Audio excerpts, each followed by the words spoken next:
Mwongeye kwirirwa abakunzi ba Ingenzi TV. Nk'uko mubibona wari umukino El Merreikh wo muri Sudan yari yakiriye ikipe ya Yanga FC yo muri Tanzania. Wari umukino ubanza w'ijonjora rya kabiri ry'imikino ya CAF Champions League.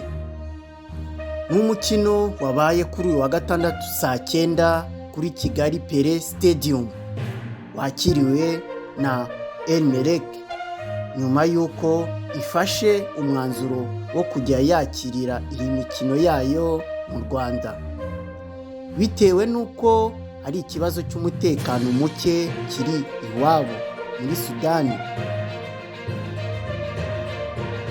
Mbere yuko umukino utangira, habanjwe gufata umunota umwe wo kwibuka inzirakarengane zazize ibiza mu gihugu cya Maroc ndetse nabo muri Libya. Nubwo El Merreikh ariyo yakiriye uyu mukino, ariko abafana ba Yanga nibo bari buzuye stade, ndetse n'abanyarwanda bari bagiye kureba uyu mukino wabonaga ariyo bari inyuma cyane. Ntibisanzwe abafana ba Yanga bari benshi cyane, baturutse muri Tanzania, amabisi yabo yari menshi, dore ko bakunda umupira cyane.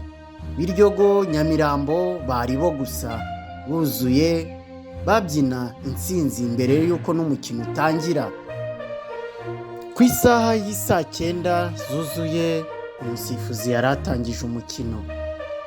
Abakinnyi 11 ba El Merreikh habanjemo Mohamed Mustafa Mohamed, Homan Abdulrashid, Wagid Awad Abdallah, Ahmed Yusuf, Brian Edison, Ahmed Hamdoun, Samuel Kurun, Ramazan Agab, Lamid Abdal na Akis Hamis.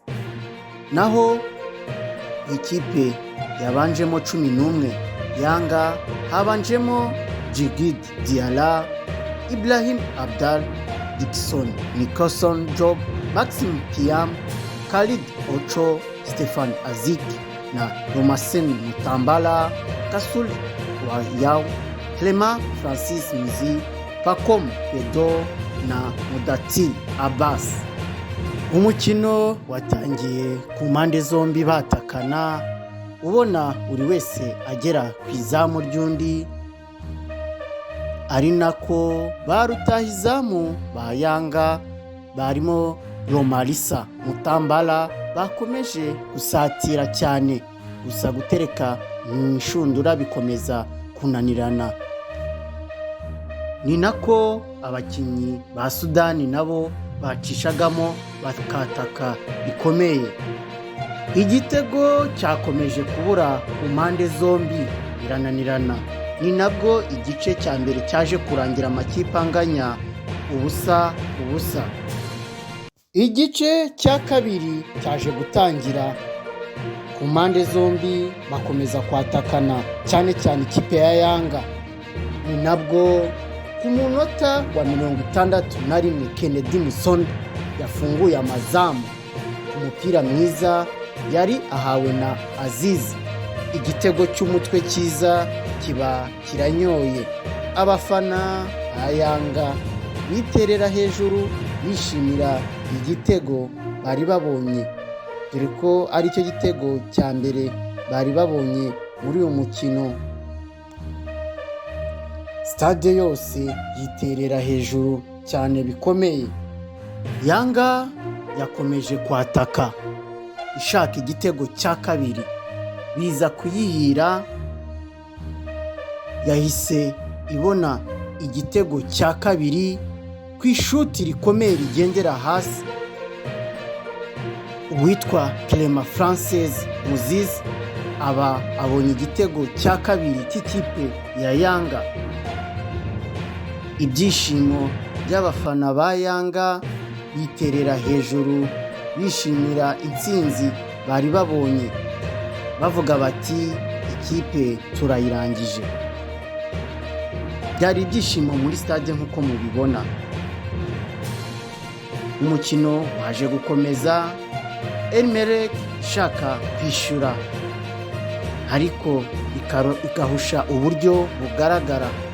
Imipira yo hejuru cyane cyane niyo yakoreshaga Elmerek irebe ko yabona uburyo, ariko ba myugariro ba Yanga bakaba barahari bababana ibamba. Umutoza wa Elmerek yakoze impinduka kugira ngo arebe uburyo yabasha no kubona igitego byibuze kimwe, ariko birananirana. Yatatse Yanga ashaka kubona byibuza n'igitego kimwe bikanga. Umukino waje kurangira ikipe ya Yanga itsinze ibitego 2-0 bwa Elmerek. Tubibutsa ko umukino wo kwishyura uzabera muri Tanzania mu cyumweru imbere. Ikipe izakomeza izajya mu matsinda ya CAF Champions League. Yari muri Kinka Abdul, Ingenzi TV.